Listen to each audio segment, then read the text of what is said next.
Slabbed Cinema, grading film and television like collectibles. Is it a mint 10.0 or a 1.2 dog? Let's find out.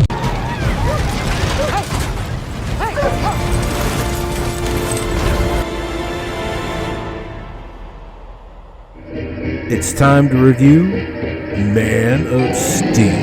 All right, welcome to the clean room. Let's grade it. Entertainment value. I don't think it's possible for anybody to hate this movie any more than Dan. Okay, so now Dan, just because we're going to rate this higher than you will does not mean we think this is a good movie. I want that out there before Dan starts his rants about everything. But I'm going to give the entertainment value a 5. If you remove Superman completely from the film and you just say this is generic superhero X, and this is kind of what he was going through, his origin story, all that kind of stuff, you could be mildly entertained. So I'll go ahead and give it a 5. I'm going 6 just for General Zod and his crew. I love everything about every scene that they have. I will find him! I feel like that's the one thing I just love is that they were like unreasonably, I don't even want to say evil because they're not evil necessarily, unreasonably macho in some ways. And like, I don't know, the chick, I just love that character. You are weak, son of hell. Is she Ursa? Does she get the name Ursa? I don't know that she does, but in Superman 2, in the comics, Zod's girl is Ursa. The woman Ursa. But I don't know if they even used it in this movie. Who needs names in such a masterpiece? Okay, I went back and forth on this. You know how when you send something to the grading company and it turns out to be a bootleg, they just send it back and let you know unable to be graded. And we talked about the use of negative numbers, but for the sake of having the concept make sense, I'm just going to go ahead, is it entertaining to be tortured? If you're one of those people at Gitmo and they're blaring music for like 6 straight days so you can't sleep, do you start to hum along to the tune? I don't know. But for me, this is like nails on a chalkboard. No, please. No. Is that entertaining? I don't think it is. So I'm going 0. So you get nothing. You lose. Good day, sir. I'm not going to get into the negative numbers. I'm just going to stick with a plain 0. If I thought it made sense, I would go negative infinity. But I can't do that. 0. Rewatchability. Ironically enough, I own this movie on digital, and I have rewatched it one time. Okay. I think in total, I've seen the movie maybe 3 or 4 times. I would say rewatchability on this is like a 2. I think you really have to be in that amnesia state where you think to yourself, oh, I wonder why I haven't watched that in a while. And then just kind of start it and you're like, oh, that's why I haven't watched it in a while, kind of thing. That's kind of where I'm at. And I think that, rewatchability, it's not a very rewatchable movie. I'm just going to go ahead and say 2. This is bad for me to have to admit this, but if I'm being fair to this from a rewatchability standpoint, I have to consider that there are people out there that will rewatch this movie because of Henry Cavill and just getting to look at Henry Cavill. Henry Cavill, his physique, there has literally never been and never will be a Superman that has the physique of Henry Cavill. So I guess that's at least a 1. So I'm going to go 1. An immensely rewatchable movie, every time you watch it, you see something you missed, and it deepens the experience and makes it better.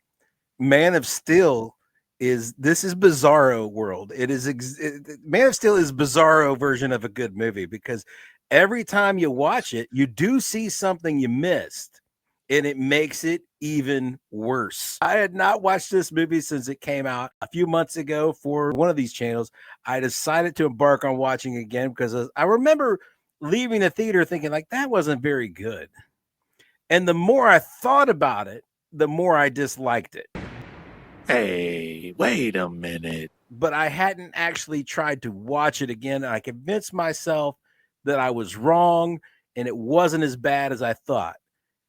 No, every time you watch this, it gets measurably worse than the last time. So I'm gonna go 0. Nuts! Execution. The execution is going to be my lowest score because they completely and totally missed on the title character. Swing and a miss, and he went down to his knees. You cannot miss on the title character. It doesn't matter what you do after that. If the title character is not anywhere to be seen in the film, Superman does not just leave people to die. Superman does not get angry and snap people's necks and cry like a baby. Superman does not destroy entire city blocks of downtown Metropolis. This is not what Superman does. Completely and totally missing on the character of Superman. I cannot give it anything higher than a 1. I'm going to give it a 1 on execution. I'm going 5 because as a General Zod movie, I'm down with this. I don't think that Zod makes any incorrect things throughout the movie.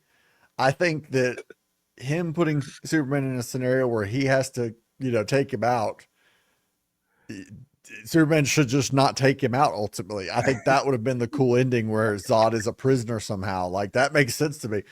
But I don't blame Zod for anything he does throughout the movie. Like when he's like, I'm going to build this civilization on their bones. I'm down with that. That's cool. Yeah. So I'll give it a 5. I think Beveridge gave me a whole new perspective. This is a General Zod movie. It's not this is He's the Man of Steel. Yeah. He's the Man of Steel.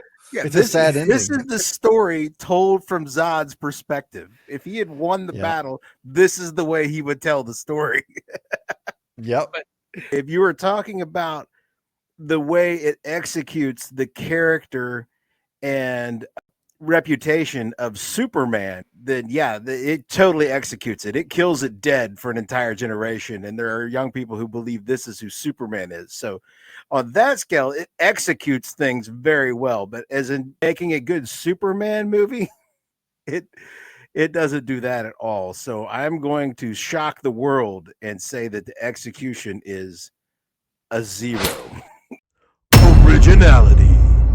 All the stuff that we've kind of already talked about, when we have tropes that you kind of keep seeing from other movies, and when you kind of bring up old stories and you do different things, that's kind of the main problem with a lot of superhero movies, is that they've become very kind of cut and paste.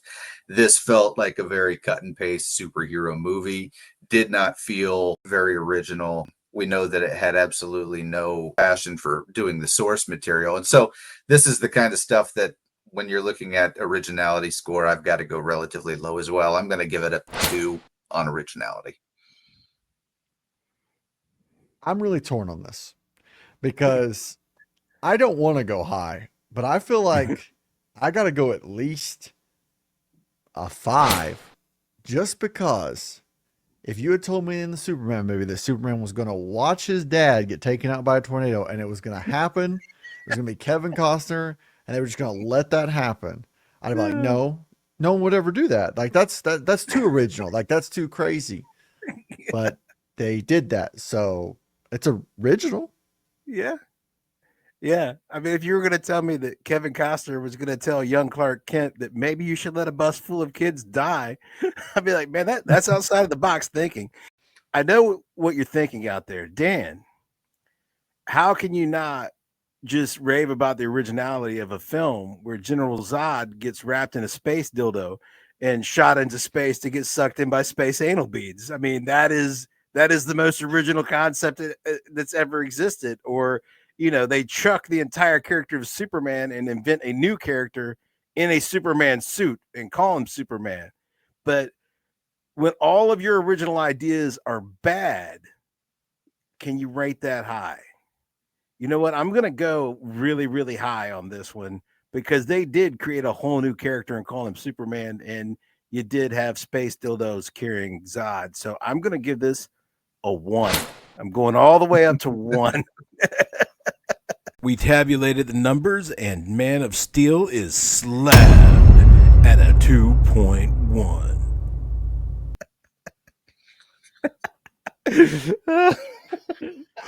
God, I can tell you this: no Snyder fan will ever watch this channel.